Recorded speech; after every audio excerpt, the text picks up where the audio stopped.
Le travail est saint en lui-même, parce qu'il constitue une sorte, si vous voulez, de prolongement de la création.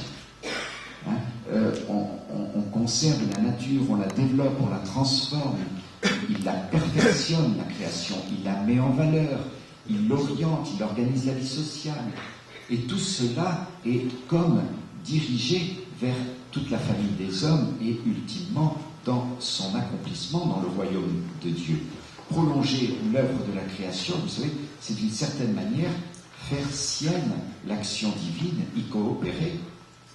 On peut voir dans l'activité de l'homme une participation personnelle à la réalisation du plan providentiel dans l'histoire, pour reprendre une parole de Jean 23, vous vous souvenez de ce grand texte sur la paix sur la terre, Pacem Litteris, dans lequel il donne cette très très belle idée: quand nous travaillons, notre travail, eh bien, il sert à d'autres, que nous le sachions ou pas, de façon directe ou indirecte, médiate ou immédiate. Et l'homme participe à son propre devenir dans l'éternité par toute sa disponibilité à agir honnêtement, à agir bien, et ça commence évidemment par son activité habituelle. Alors, il n'y a pas de travail qui ne soit orienté vers les autres.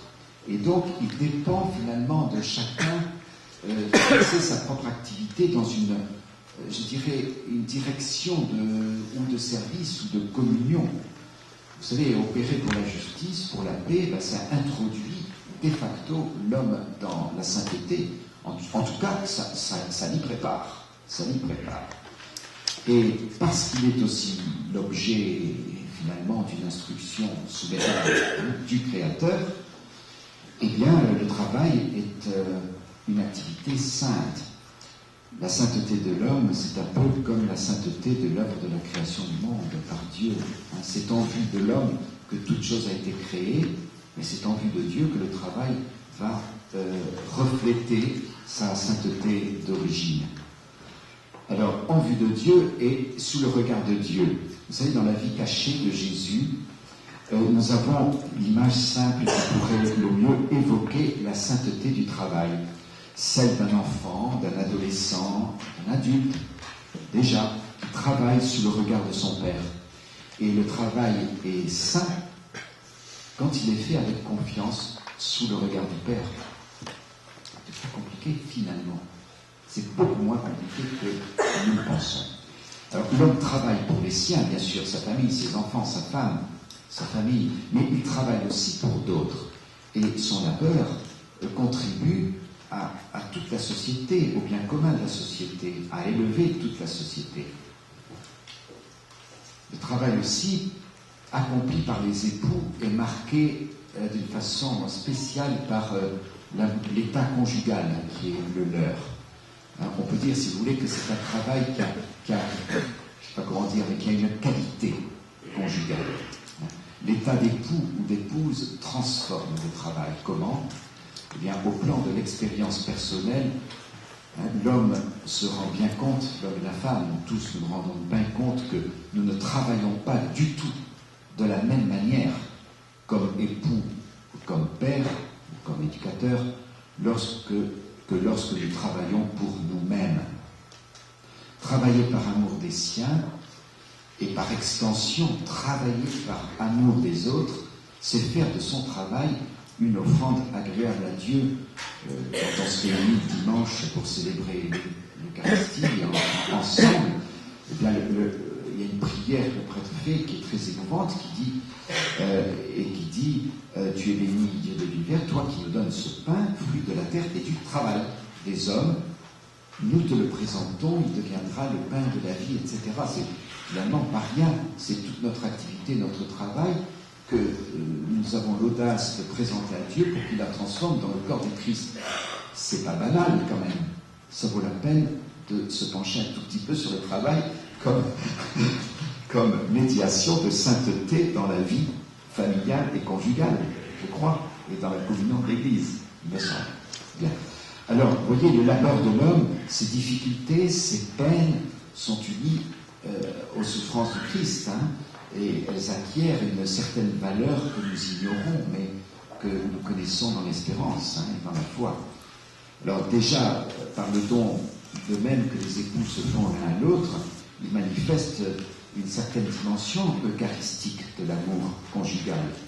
Et comme ce don est permanent et qu'il embrasse la totalité de l'existence, on ne donne pas simplement son corps à son épouse, on donne son corps, mais on donne aussi son affectivité, sa disponibilité, son temps, ses efforts, ses loisirs.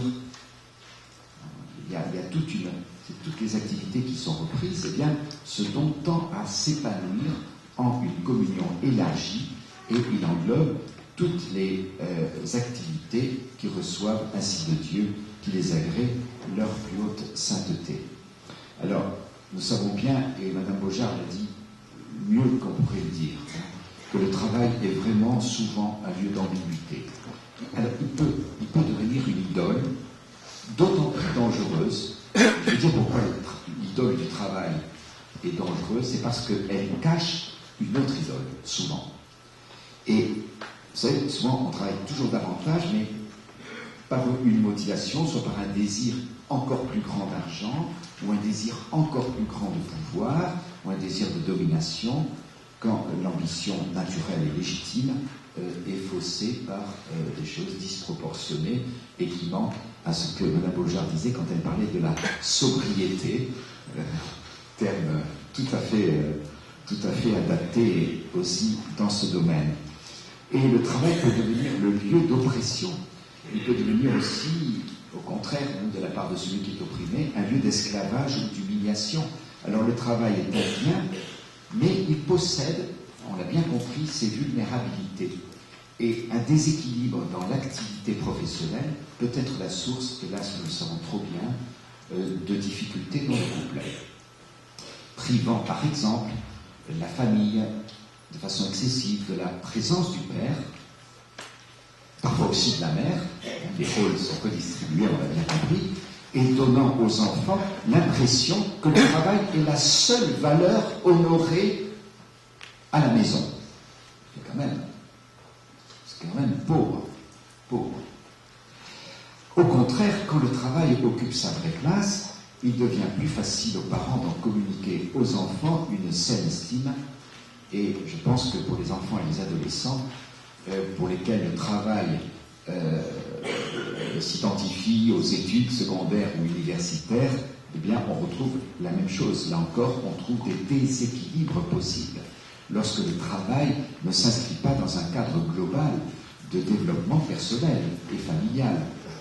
Et de ce côté-là, les études bien comprises peuvent être un lieu de développement harmonieux au plan humain et spirituel. Après tout, cela existe. Et par conséquent, une occasion de sanctification simple. Alors, je voudrais terminer en passant de cette sainteté conjugale à la sainteté familiale et dire que la sainteté des époux se communique aux enfants comment ? Par la force de l'exemple. Par la force de l'exemple. Et non par des enseignements moralisateurs. Je crois que c'est très clair, ça me semble. Un enfant ou un adolescent ne se trompe jamais quand il discerne chez ses parents une foi et une espérance authentiques et inébranlables, fermes. Il ne se trompe pas. L'enfant a horreur de la démagogie et il a horreur de l'hypocrisie. Il ne supporte pas. On le sait bien, vous le savez mieux que moi, vous qui élevez des enfants. Et c'est vrai dans toute la façon d'être au plan moral et au plan spirituel, au plan humain.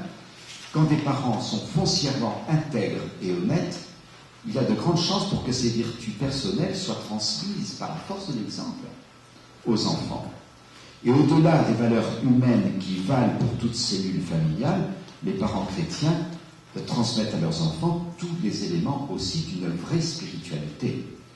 C'est par l'éducation dont on parlera davantage cet après-midi que la sainteté conjugale devient une sainteté familiale.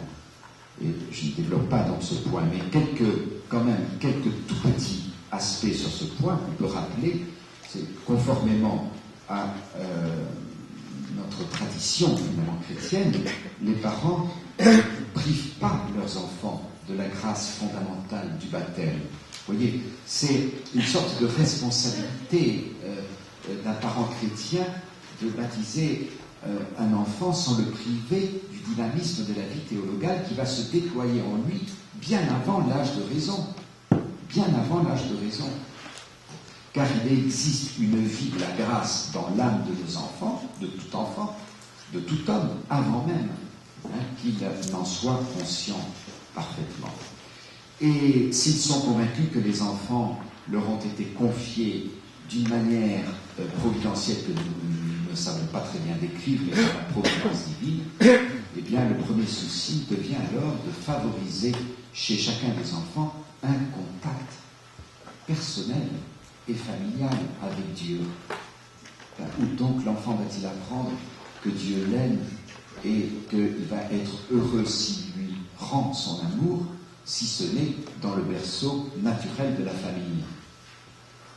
Familial par la prière en famille, la sanctification du jour familial du Seigneur le dimanche, la participation eucharistique dominicale, avant d'être une norme, c'est le pain de la vie. C'est une nécessité vitale. Comment peut-on espérer survivre spirituellement sans accéder à cela?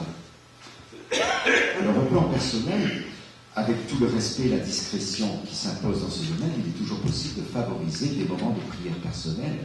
Je ne sais pas, par exemple, au cours de la visite d'une église, ou encore en confiant aux enfants les intentions les uns pour les autres. C'est magnifique quand les enfants prient pour les examens du frère ou de la sœur, ou bien l'intention d'un frère aîné, ou bien pour les grands-parents qui sont malades, etc. Vous voyez, c'est quelque chose de personnel, ça n'est pas du tout une norme. C'est vraiment le dynamisme de la sainteté, parce que c'est le dynamisme de l'amour familial. Et en ce qui concerne le dimanche, je me permets là d'être pesant et d'insister avec lourdeur, vous me pardonnerez, mais les enfants qui ont vu leurs parents ne pas transiger et ne pas sacrifier la participation à la messe dominicale sous quelque prétexte que ce soit, n'oublieront jamais de leur vie, j'en suis un témoin personnel, jamais de leur vie cet exemple. Et s'il leur arrive, ce qui est de plus en plus le cas, de traverser un temps d'éloignement de l'Église qui peut être très long, eh bien, ils reviendront toujours, tôt ou tard, à une pratique religieuse. Il y a en ce sens, si vous voulez, une crédibilité de la foi chrétienne par l'exemple, et que nous sommes appelés à réapprendre. Alors, sur ce point, d'autres traditions culturelles, je ne peux pas développer, pourraient nous enseigner.